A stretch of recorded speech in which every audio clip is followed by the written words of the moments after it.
No, the guy said to him, "Are you not cold?" Yeah. And he was like, "Oh, there's a fire-breathing dragon in my belly." So, And what I liked about that chapter as well is that he didn't just bum-lick Wim Hof, for lack of a better word. Wim Hof's the gateway to seeing how incredible your body is and what your body's capable of doing. I actually tried to look up Tough Guy. I believe it's in January, so we've missed it anyway. But Gosh darn it. Yes, welcome to this month's version of Power Pages. I'm Mr. Fly. Here's Ty. I'll go by Ty. Yeah. So yeah, today we are reviewing What Doesn't Kill Us. So we're gonna jump straight in. Tyler, why did you pick this book? Who's this book for? Let's just give the viewers some context, man. I asked Mr. Fly if he wanted to do the intro today. He did it, and yeah, we're straight into it. Who's this book for? Yeah. Now, let me start, because I want to give two big ups before I actually talk about who this book is for, because first book, I want to big up the person who got me this book, and it's Lindsay. Lindsay, big up, thank you so much. Hopefully you watch it and you can hear what we thought about the book. But big up to Lindsay. I did a talk, actually. I did a speaking engagement in front of, I think it was about 100, 150 people. And the organizer, the person who interviewed me before I did that speaking engagement, as a thank you for coming and doing the talk, she bought me a bunch of books. Wicked. This was one of those books. Wicked. Thank you, Lindsay. Big up Lindsay. Yeah, never heard of Scott Carney prior to that. And the second big up is to actually Scott Carney. Yeah. Big up Scott Carney, purely because he's the first author, I think, to repost us on Instagram. I think he's the first. On Instagram, yes. The first, yes. Yeah. Correct. On YouTube, we had some comments, but not posts. He actually reposted our clip. So big up, Scott. We're going to get into the book. So to answer your question, who is this book for? I think this book is for anyone who wants to challenge themselves, learn new things about the human body, and who wants a book, a non-fiction book that might teach them something about cold water therapy or pushing the human body to its limits. Yeah. So anyone interested in that kind of aspect. So again, it goes back to our fun saying, anyone interested in personal development. Yeah, exactly. So yeah, that's who it's for. What were your first impressions? I didn't know what to take from it. I didn't know what to, because obviously I hadn't heard of the book before. It's not necessarily in line with the typical books that we read. I think you'd agree with that. So my first impression, it was nice because I didn't have any sort of preconception. Obviously, we know a little bit about cold water therapy. Obviously, we'll speak about that a bit later. But I enjoyed it. I enjoyed reading. From the start off, I enjoyed learning about Scott Carney. Scott Carney, he's an investigative reporter. And then also what was interesting to me was the way he became accustomed to this and his meeting with Wim Hof, who's obviously very, very influential in him. And the fact that he was quite skeptical at the beginning. He wasn't too sure about him. Is it all just smoke and mirrors and all that kind of stuff? To see where that is, to see how their kind of relationship grew to the final chapter. Yeah. So yeah, I mean, I just literally was like, this is a good experience. Let me see this book. Let me find, I don't know, who's Scott Carney, what's all this? Is it just about this? And then going through the whole journey. So, yeah. I think to explain this book, we have to touch on who Wim Hof is. Yeah. For the viewers that don't know, for those of you interested in cold water therapy, I'm sure you know who Wim Hof is. But Wim Hof is a Dutch, he's Dutch, and he has numerous world records, but he's been able to control his immune system through breathing exercises, through cold water therapy. He's been able to condition his body to survive in extreme cold conditions. And he runs, like a course or a workshop around it. I think it's a few days. And Scott Carney saw him and was like, this guy's a fake, in theory. But that's kind of his initial thought process about Wim. And he wanted to prove him wrong. Or he wanted to find out, not necessarily wanted to prove him wrong, but he wanted to check if he was the real deal. He wanted to investigate. Yeah, investigate. Yeah, he wanted to investigate. Perfect word. Yeah. So he went to investigate and he essentially became a believer. Yeah. I've come to find you out. Yeah. Oh, actually, no, I'm on board. What you're doing actually works. Yeah. And I think, I don't know if it was the press ups was one of the first things, but some others, the press ups. I don't know if you want to touch No, on- I mean, just basically, I think when he first met him, he told him that he'd be able to do a certain amount of press ups without breathing, by holding your breath. Yeah. Is it 40 or 50? I think in one 40. breath. So yeah, that was kind of one of the things that made him a believer. But yeah, over the time, he just kind of taken part in the whole experience. He realised and saw the benefits to himself now. Where with Scott Carney, I think he runs topless through snow and ice and all that kind of stuff. So he's someone that you would kind of look at and think like, wow, this guy, like, what's he doing? Yeah. So it's just So Question: did you attempt any of the things that were said in the book? No, okay. I didn't know. I didn't. I mean, with the breathing, I mean, I've done a small bit of a Wim Hof experience quite a few years ago now, online, and that was actually quite. But I also know that stuff's quite dangerous if you don't know what you're doing. So I didn't want to kind of venture into it without knowing fully what I'm doing, whatnot. And with the other things, no. Yeah. Okay. I did. What did you do? I did the press up challenge. Okay. And I did the heating yourself back up after the cold shower. Okay. And both of these were mesmerizing, actually. Yeah, serious. They were quite incredible, actually. Yeah. So the press ups, I could normally, at the start of this book, I've recently started continuing press ups. Actually, I think this book encouraged me to get back into doing daily press ups. But I could do about 40 in a row. Yeah. So I did the breathing exercise where you take 40 breaths in, basically, and then you hold your breath and then do press ups while you're holding your breath. Yeah. I did 70. Serious? And I could have done more, but I stopped because I was like, this is crazy. I'm at 70. I'm like, what? So I was like, but this is nuts. Yeah. And I said I wasn't going to bait her up, but I will.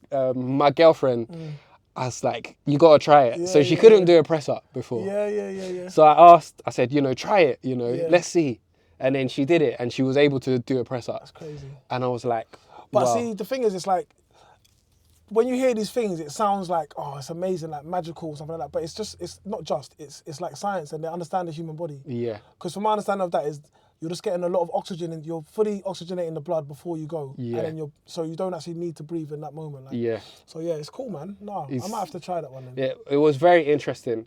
And the other one was, this was quite interesting because after the cold shower, I've took on cold showers about a year ago, something that I do as part of my daily practice, unless I'm sick or whatever. Anyway, you heat yourself, you're supposed to heat your body back up. Yeah. And essentially you tense from your toes to your calf to your quads, and you kind of tense your body all the way back up. Okay. And like when you look at me doing it, I look like I look like I'm like doing something mad.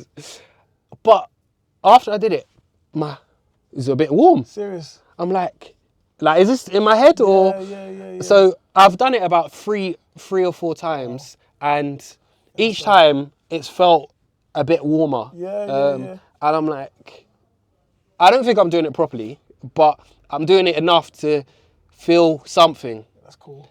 So I was really quite, mesmerised by It's funny because even with I think Wim Hof did it in a jacuzzi with them one time, and he got so hot that he had to jump out. That was funny. I was laughing when I read that. Yeah. So what Tyler's talking about is like reheating yourself, basically. Yes. And I think Wim Hof did it. They were in a jacuzzi talking, and he started to reheat himself, but he got so hot that he had to jump out. In the sauna. So that's crazy. So this book, I actually tried some of the things and I thought that was quite interesting. But Scott Carney went to Wim Hof's workshops or school, whatever you call it, and they started off with the ice challenge, laying in the snow for 5 minutes, and then gradually building up. And he started to learn that actually you can push your body to, greater limits than what we think. And that's one of the reasons I actually enjoy this book. I'll lay my cards out now. I really enjoyed it because it was just a reminder that we can push further than we think we can, you know. There's actually so much that I would love to talk about in this book. We're not going to get time to talk about everything. But is there anything that you specifically wanted to... The book, I enjoyed. The main, you know what really caught me was when they were talking about the people with the ailments. Yes. And then how, there was a lot, but yeah, I'll start with that one. It's not going to be necessarily in order. But yeah, the people with the ailments, and then how they sort of reversed their situations, or they kind of became well again. What did you think of that chapter? Yeah, so... I thought that was really impressive. Parkinson's, broken bones, arthritis, and Crohn's. Yeah. Yes. And it spoke about, I think, 3 different people. Yeah. So yeah. I thought that was incredible. So just to touch on, it was through breathing exercises and cold therapy. And actually, there's some studies that they talk about, or Scott talks about in the book, that explained how beneficial it can be in certain circumstances. But this what you're talking about is 3 specific case studies of extreme health conditions. So one had Parkinson's. I've got his name somewhere. Handspan. Yeah. He had Parkinson's, and prior to doing the breathing exercises, he had what was called 7 hours of like good time throughout the day. So imagine you've got Parkinson's. Throughout the day, there's about 7 hours where your symptoms are quite low and you're able to, you know, carry out somewhat of a normal or regular life. And through breathing exercises, continuous daily breathing exercises, he was able to not only increase this up to 11 hours, or it might be 11.5. So he went from 7 hours of good time, is what he called it in the book, to 11 or 11 and a half hours. But he also reduced his medication. So he was taking less drugs from the doctor and doing breathing exercises, and actually his quality of life improved while having Parkinson's simply through breathing exercises. I can't remember if he did cold water therapy as well, but definitely the breathing exercises. Daily routine of breathing exercises and cold showers. And yeah, he improved from 7 hours to 11 and a half hours. So 3.5 hours extra a day, being able to, you know, carry out normal activities of daily life. And just live like a normal life sort of thing. I mean, stuff like that, when you hear stuff like that, it's just, for me anyway, that's quite incredible. Yeah. Because it's just, your quality of life is so improved, you know, and that's just, and again, these are things through, it's just, obviously he's done the research, looked into it, and then he cut down his medication. So it's not like a slight against medication or whatever, but it's just more like, okay, how can we work with the medication, or what's my body capable of? Yeah. You know, similar to, I know the poll we put on social media about technology. I think the question you posed was whether it's making us weaker or not, or whatnot. So it's kind of thing where, like, how can we work with what's going on? You know, as this person, Handspan, has done, is like to improve his quality of life. So he's taking less medication but getting better results because he's using his body to fight against what's happening. So yeah, man, that was a really good one. There's another one. There was Casper van der Meulen. Yes. And then, you know, he started off. I think he started off initially. He was overweight, and then he started running, and then unfortunately he got, I think, did he get kicked by a horse? Yeah. It's not even funny. But he got kicked by a horse, and then I think he had lots of broken bones, but he healed so quickly, again, due to the oxygen and due to the breathing. Yeah. You know, I mean, please. So yeah, he had the operation Yes. to fix his broken bone. I can't remember which bone it was. And he did 4 hours of breathing exercises to help get rid of the swelling. Yeah. And he went back and he managed to get rid of the swelling. He didn't take any painkillers. He didn't. Yeah. No, he didn't. Oh, okay. He didn't take any. So he managed to get rid of the swelling, and I Yeah. think he went back the next day, and the doctor was like, "Wow, this is really quick." Yeah. After 2 weeks, it was his arm that broke. After 2 weeks of breathing exercises, his arm was fully healed. And doctors said that it was an anomaly. Like, they couldn't understand why he healed so quickly. But 2 weeks of continuous daily breathing, he obviously, you know, was doing it quite intensely. Listen, you have to be dedicated. 4 hours is a long time. No, it is. It is. So he was fully dedicated and committed to what he was trying to achieve. So, you know, and I think that's sometimes the barrier to doing things like this. Because you hear the story, you think, yeah, it's great. But it's like 4 hours doing how consistent, and he would have been in pain at that time, staying focused. 4 hours is a very long time. Yeah. But the results are the proofs in the pudding. And what was interesting about that story was he had a month off training because he was a runner, and he went to do a 7-mile race. Yeah. He got a PB. Yeah. Finished in the top 10%. Yeah. Crazy. I mean. Yeah, crazy. He hadn't trained for a month, Yeah. or he hadn't done running training for a month. He had done breathing training for, however long. And yeah, he got a PB. I thought, mad. Yeah. But again, with these things, we have to realise that it's not magic. Like, no, yeah. Just what I mean, he put in the work, like 4 hours a day, the consistency, breathing, training, learning about it. So, you might hear these stories and it's like, oh, fancy, like super, make it like, oh, he's a superhuman person. He's a human, like everyone else, like yourself and like myself. So it's, it's just, again, that chapter, and then you got, we might as well go through all of them. You got Hence Van Den Burg. Excuse me, sorry about the name. So yeah, he was a blacksmith. His mum died, I think, at 57 from arthritis. And then he was suffering from arthritis. Yeah. I think they were going to cut his pinky finger off. And then again, he was skeptical as well with Hoff. Yeah. I think he might have been the one who done the push-up. Yeah, it was him. He was the press-up challenge, excuse me. So he was the press-up challenge. I think Hoff said, all right, listen, you'll do these 40 press-ups with your breath held. If not, I'll give you your money back. Yeah. And he could only ever do 1 or 2 press-ups prior to that.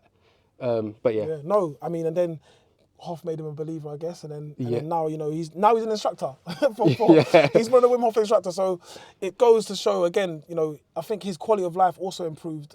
I don't remember the specifics of what his ailments were. I know it was arthritis and there was a lot of pain, but from the Wim Hof process. So this is like, again, just showing. I think yes, Wim Hof's the gateway to seeing how incredible your body is and what your body's capable of doing. Do you know what I mean? Yeah. And he's showing, these are just 3 examples. I'm sure there's hundreds, if not hundreds of thousands or more. Do you know what I mean? So. Yeah, no, definitely. The case studies were quite interesting in this book. What I did like as well was the chapter Raiding Evolution's Dustbin. And it talks about like humans have skills that we've lost over the years. And this comes back to the is technology making us weaker question. Because we've lost some of the natural instincts that we've had from surviving, hundreds of years ago. Yep. Now technology and lifestyle has made things easier for us as humans to not have to adapt in certain situations. And there were a couple of stories in this that I really liked. And one was talking about how Captain Cook, he went and arrived in Queensland, Australia, and spoke to the locals there. And they had no words for left, right, forward and back. It was always north, east, south or west, because they all knew which way was north, which way was east, which way was south, because they had their natural compass. And even, I believe, when they would sit next to each other at dinner, they wouldn't say he's on the left or he's on the right. They would say, oh, he's north of or he's west of. So that was quite interesting that I found. And studies have found that humans do have innate directional sense. We just don't use it much anymore. We've got sat nav, we've got smartphones. Even, look, with orienteering and map reading, these are skills that kind of you do this in school. You do. So there is this, it comes from somewhere. Do you know what I mean? So someone had to know where north was in order to put north on a map and on a compass. So yeah. There were a few more stories in that I really liked. One I'll go on to was the Wampanoag tribe. Hopefully I pronounced that right. The indigenous people of Massachusetts, and it was really cold in that area. Yeah. They used conditioning to make their children more robust. So they placed infants in the snow every day for a few minutes so that they would get conditioned to it as they grew up, and repeated exposure helped children become more comfortable in the cold environments. The Wampanoag people understood that resistance to these elements wasn't an innate power. They recognized that their bodies had all the tools necessary to survive in the environment if they made a conscious effort to adapt. And what was funny about this, as I was reading this, as they're talking about cold therapy and how they're conditioning their bodies to deal with the cold. I was in bed, wrapped up warm. I had the electric blanket on, like I was proper toasty, and I'm reading all about this cold exposure. I'm thinking, right now, I'm not adapting to no cold. Like, I'm just here keeping warm. Feeling soft. But I found that really, really interesting about Raid and Evolution's dustbin. No, I think there's a lot of examples of what the main thread I kind of saw through the book, and again, even from the title, like, what doesn't kill us? Everyone knows that saying, obviously, what doesn't kill you makes you stronger. That's what people say. That's the saying, the cliche. So it's like, that is just an example of these things, pushing yourself to the limit. Obviously, you posed the question about, has technology made us weaker? And even in the book, at the end of the book, he speaks about, it's not necessarily made us weaker, it's more, again, working with it, working in conjunction with technology. You know, for example, cab drivers. Yes.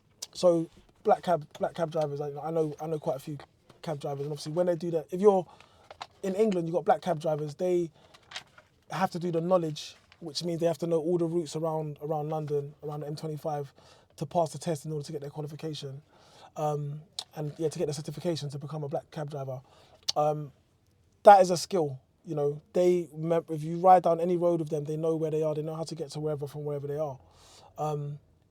There was a study that showed that after any retired cab drivers, I think was it the spatiality of their brain shrank, basically, or the way that they remembered, their memories were impacted when they retired, because they're no longer using that muscle, they're no longer thinking about the routes and whatnot. So again, but then, you know, as yourself or myself, it's not necessarily, we don't maybe need to remember to that level. So we may use a sat nav if we're going here, there, or everywhere, but maybe sometimes it'll be a good opportunity to try and maintain, to learn routes. Because I know I'm very lazy, I don't remember any routes for a long time. I've got to take that route a long time. So, but again, so that, you know, made you weaker, made you it's like, it made you a bit weaker. Yeah, it's making us lazy. Yeah, lazy. Making us lazier. And the study, they found that the hippocampus, which is a particular part in the brain, it increased in volume the longer they were a driver. But like you said, when they retired, this returned back to normal size. So basically, humans, this book is kind of about, you know, humans can adapt to what we need to adapt to, providing we put in the work over time. We can adapt to the cold weather, cold exposure. We can adapt to learning different routes. We can just adapt, basically. There was a nice quote he said in the book: the invention of technology, as a rule, seems to correlate with a generally weakening of the raw physicality and resilience of our species. So even what you're talking about, like with the seasons, and he mentions it in the book, the way your body knows to prepare for the next season is by knowing what season it's in now. So like, if you're out and it's cold, your body knows, okay, it's winter. And then it will, as the temperature changes, it will know, okay, you know, summer's coming up, spring's coming up. But obviously where we're always so wrapped up, like you were saying with your example about, you know, when you're with the heated blanket and whatnot, our body, it makes it harder, it makes the job harder, but then I guess it will stop, whatever we don't use will kind of go away, so then we'll lose that. So yeah, man, it's very interesting. Yes, very interesting.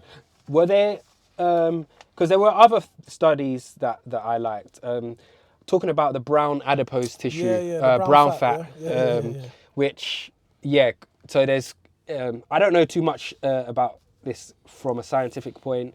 I know that there's white fat and brown fat. Brown fat is supposed to help us regulate our body temperature.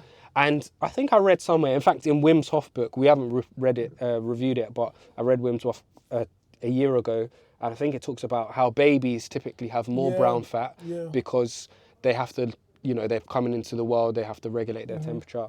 Don't fact check me, you know, don't take my word for gospel. But they did studies on, you know, increasing our brown fat, and they did a study on mice to reduce the white fat and increase the brown fat. And they injected them with something called GC1, and they found that the mice lost weight and were able to regulate their body temperature better because of the increase in brown fat. So not only did it help lose weight, but it also helped them regulate their body temperature. And having, being someone who's taken on cold showers for a year now, or, a minute and a half to 2 minutes of cold showers at the end of a warm shower, just to add there, I think I'm more resistant to the cold now. I definitely feel that I'm more resistant to the cold. And I don't know if it's in my mind. It actually doesn't matter. I know who's going to say that. No, I'm not talking about that, but there's another thing. I think I'm leaner.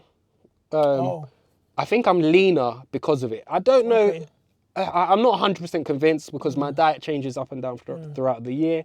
But I think I'm a little bit leaner because of the cold showers. But I'm not going to claim that one. Yeah. But definitely, I'm more resistant to cold. Do you think, because obviously I do cold shower also, and I know with me, like if I get in the car with my wife and it's like, she'll be like, the cold, I'm aware of the cold, but I don't necessarily comment on the cold. People obviously, in England especially, people always talk about the weather. Do you know what I mean? But I think, okay, am I as cold? Has my resistance increased to the cold? I don't actually know. I think it has, but then I'm thinking, okay, is this like a placebo? Is it just because I'm doing the cold showers, then I think that I'm more resistant to the cold? But either way, it doesn't matter because if I'm more resistant, so if I feel more resistant, therefore I'm more resistant to it. You see what I mean? So either way, it's working and helping out. But it's very interesting, like the benefits you have, and there's obviously, I know you've read the Wim Hof book. I've seen the kind of benefits of cold showers. Obviously, first from yourself and then from a bit of research myself. But it's a thing where there's a lot of benefits, like you're talking about the leaner, and there's other, cardiovascular kind of stuff. So there's a lot of benefits to it.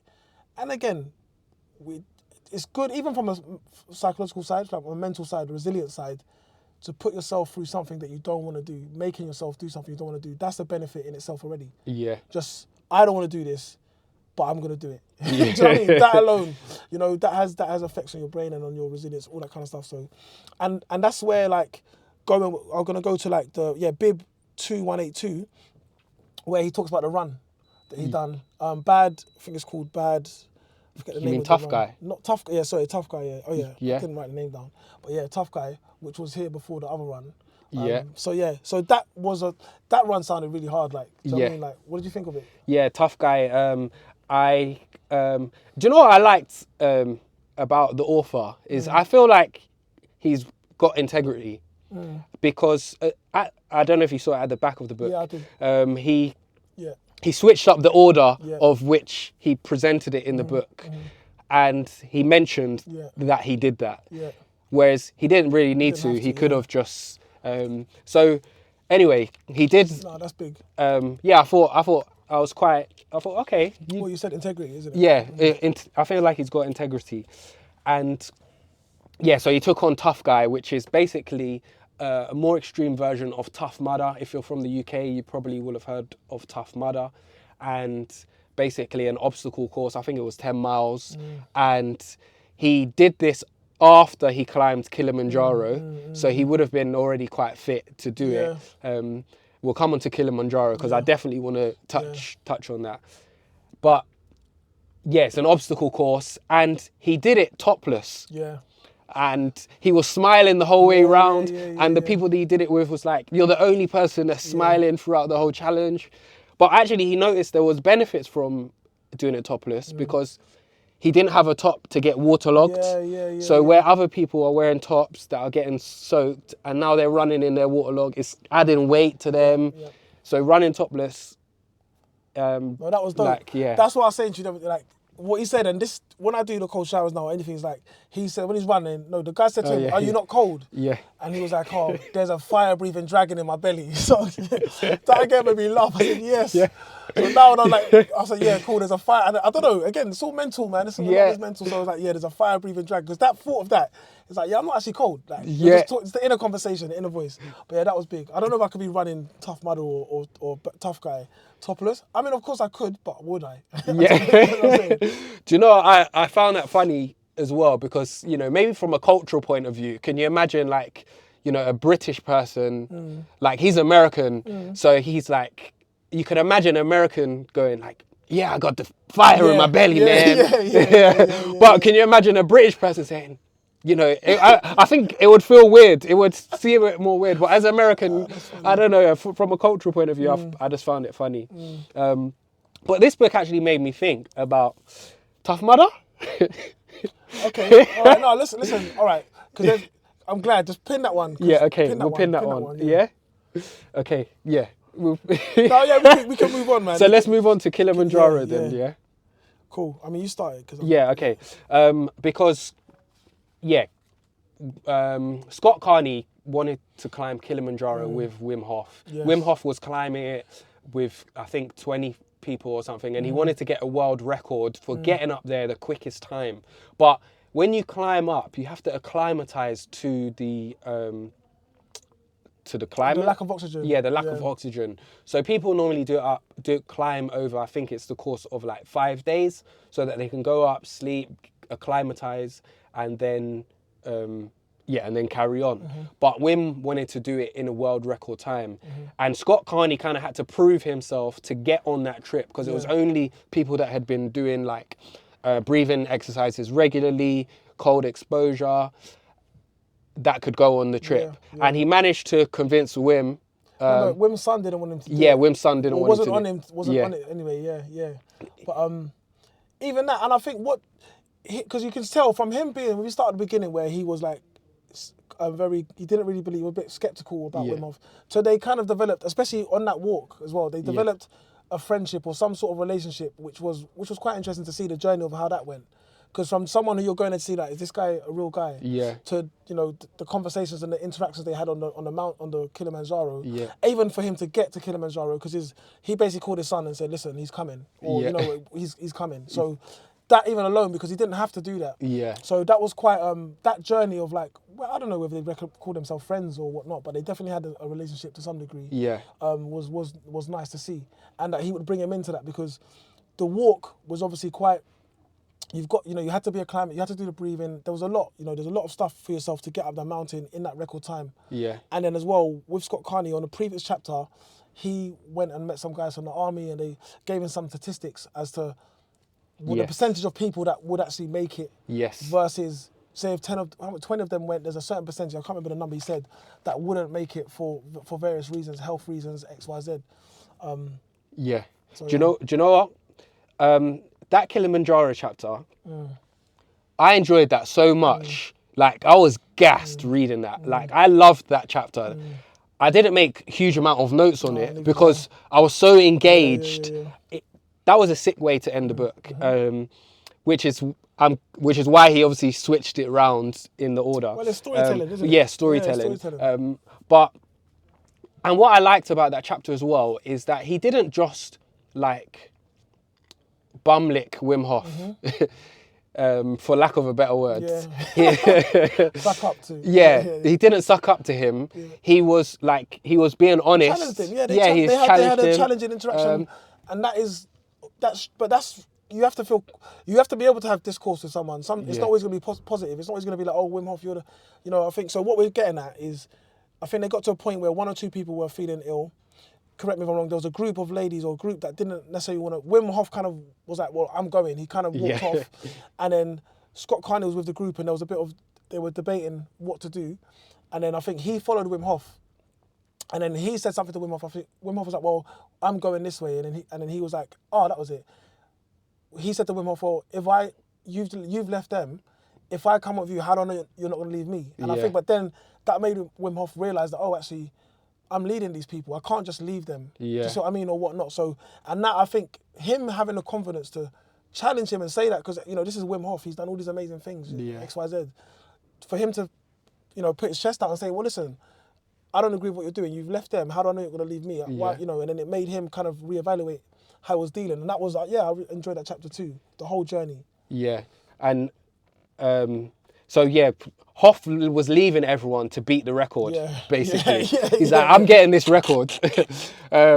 Like, you're coming or you're not coming. And I think even someone was like, feeling sick, and he kind of like tapped on the back and was like, "You'll be fine." Like, not showing any empathy, just kind of suck it up. Like, we're going. And he was so engrossed in getting this world record that he didn't show any compassion to the others. And Scott Carney kind of like, it seemed like he showed him the way, like, you know, hold on, don't leave us, or don't leave me. Or at least don't leave me. So I think there were three of them, and they did it together, and they managed to beat the world record. And then a few hours later, the rest of the crew kind of caught up with them. And yeah, man, I just enjoyed that chapter a lot. No, it was great. That was kind of like it felt like a film. Yeah. I don't know, it felt like a film, man. But it could be a film. No, it could definitely be. I mean, that definitely inspired me. Like I was saying to our missus, like, I was like, yeah, I want to climb Kilimanjaro. I was like, definitely, because I don't know if I could, I mean, in record time, I'm not saying record time, but I was like, you know what, that's something I want to do. So that's something I'll say on camera now. That's what I'm saying, put a pin in it in the Tough Mudder thing. Okay. This thing, like, that's something I want to do. So, and the book's inspired me to do that.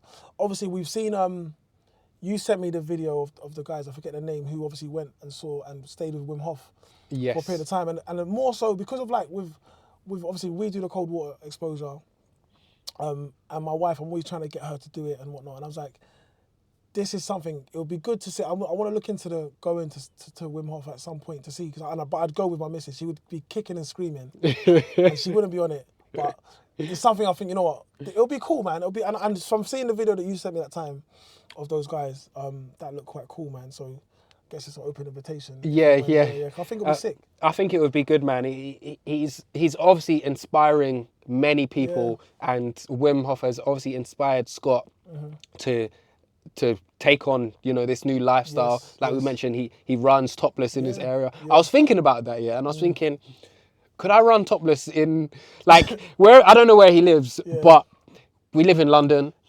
And I think in my head, I'm like, that would just be a bit mad, running topless in winter. As in, mad for who? For people looking at you? Yeah, for people looking, for just, who's this crazy guy running topless in winter? It's good marketing. So yeah, I thought about it, but you know, that's all it was. It was just a passing thought. But what I also liked as well was he did some testing, Scott. Yes. And what the tester noticed after several months of cold showers and breathing exercises. Yes. What chapter was this? Towards the end, I think, he increased his metabolism. And the researcher said it was as if he added 7 hours of exercise each week, which is drastic, you know. Simply by cold water exposure, breathing exercises, he's now increased his metabolism by... Like you said with yourself, like what you've noticed from yourself is like, there's physical benefits. Like, I mean, that goes without saying. But when it's so amazing, it's like, wow, you're doubling up on your work. Do you know what I mean? You're kind of, it's a cheat code to some degree. But this is a mad analogy, but stay with me. if you ever used to watch Dragon Ball Z, then it's a cartoon about some fighters, basically. So anyway, when they're training, they used to go into this pod that was like a gravitational pod. So like, say you're doing a push-up, you turn the gravity up like 3 times. So it's like 3 times gravity. So you're doing more work, 10, 100 times gravity. Make sense?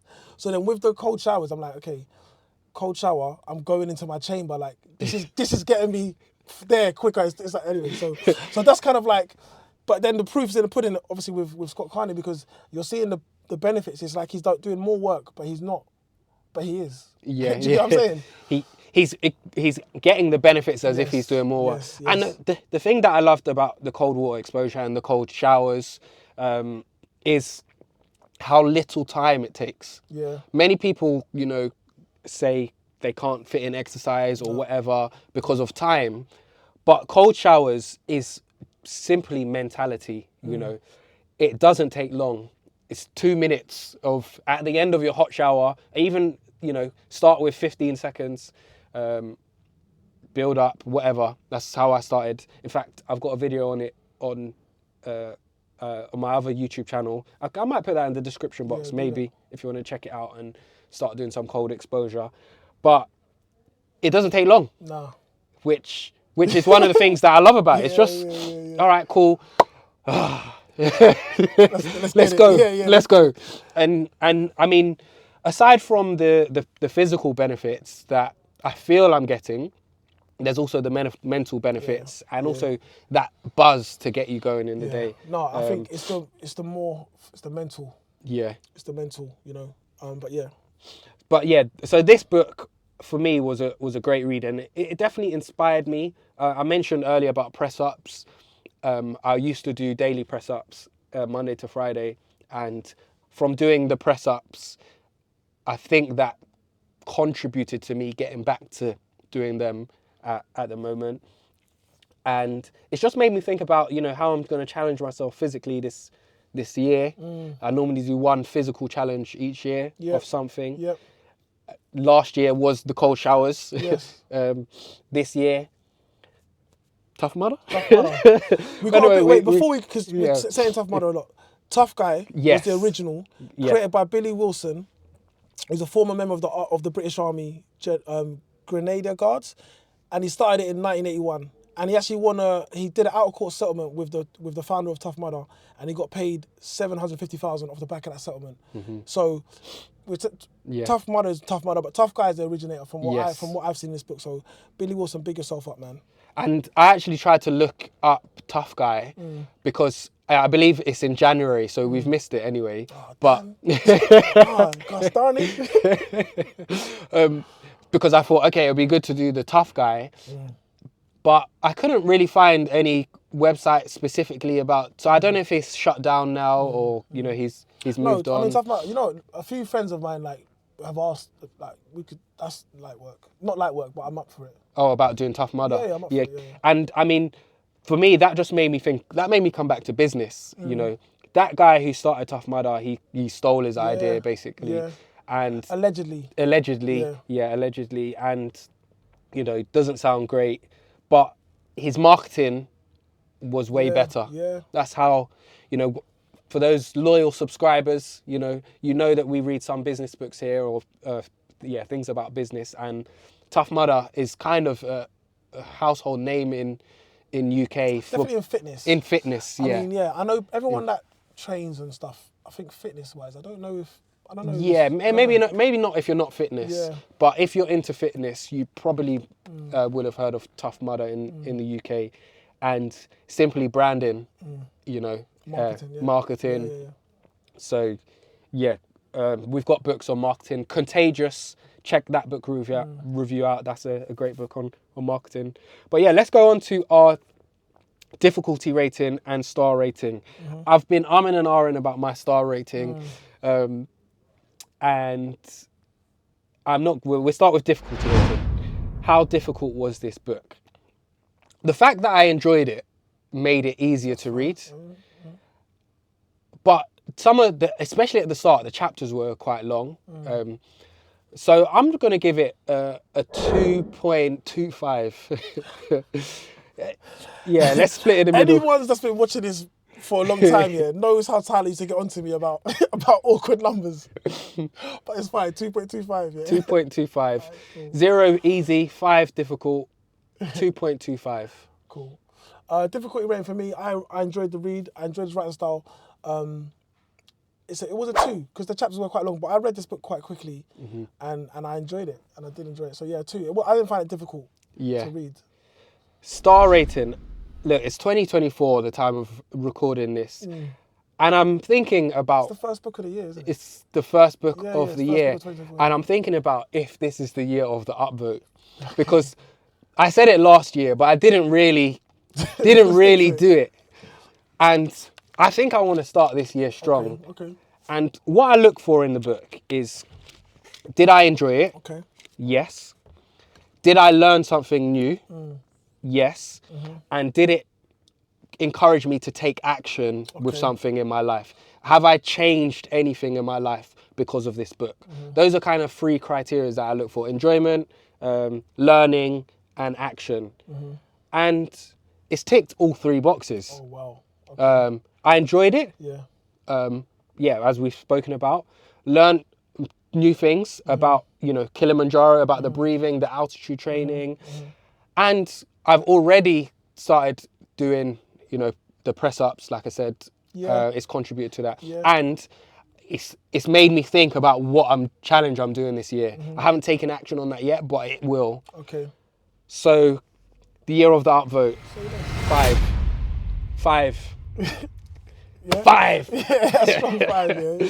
5. Okay, This, I think, do you know what? I've been stingy, yeah? This Yeah. is actually the first 5 I've given. Serious? Yeah. Wow. It's not the best book that I've read, but it's the first 5. Okay.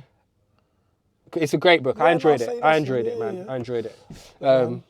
Scott, you're okay. Big up, because that's that's the first 5. I've given a few. So, Yeah.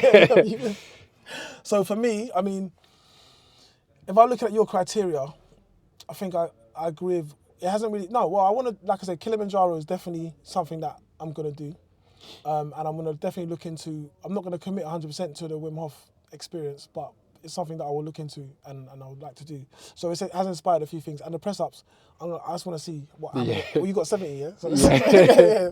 So no, I'm joking, but I'm not joking. But I'm gonna do this. I'm gonna do the press ups as well. Overall, enjoyed the book. It wasn't what we normally read. It wasn't what I was normally used to, but still enjoyed it. So for me, this is a very strong 4. You know, very strong 4. I was kind of I'm in an ahhing during reading the book. There was one chapter I didn't really like. But besides that, but that's in all books. But overall, it's a good book, and the story, because there's a thread of throughout the book. You know, the health benefits, and maybe if it can inspire someone to just, like it's inspired us, if it can inspire someone to just do something which will just benefit your health, and then even going back to business, if you know your health, if you're healthy, you'll be able to do well in business or life or whatever you're trying to achieve. Do you see what I mean? So yeah, man, it's a strong 4 for me. It's a strong 4 for me. It's a strong book. Okay, wicked. So yeah, big up, Scott. What Doesn't Kill Us? Links in the description box. Check it out. Give it a read. Let us know what you think. Next month's book, the next book that we're reading, Leaders Eat Last by Simon Sinek. Mr. Fly's picked this book, and yeah, we'll see you in the next month. Yeah. All right. Hope you enjoyed. Like, support the thing. Remember to press the like, you know, because just help us out. Support the thing. Peace and love.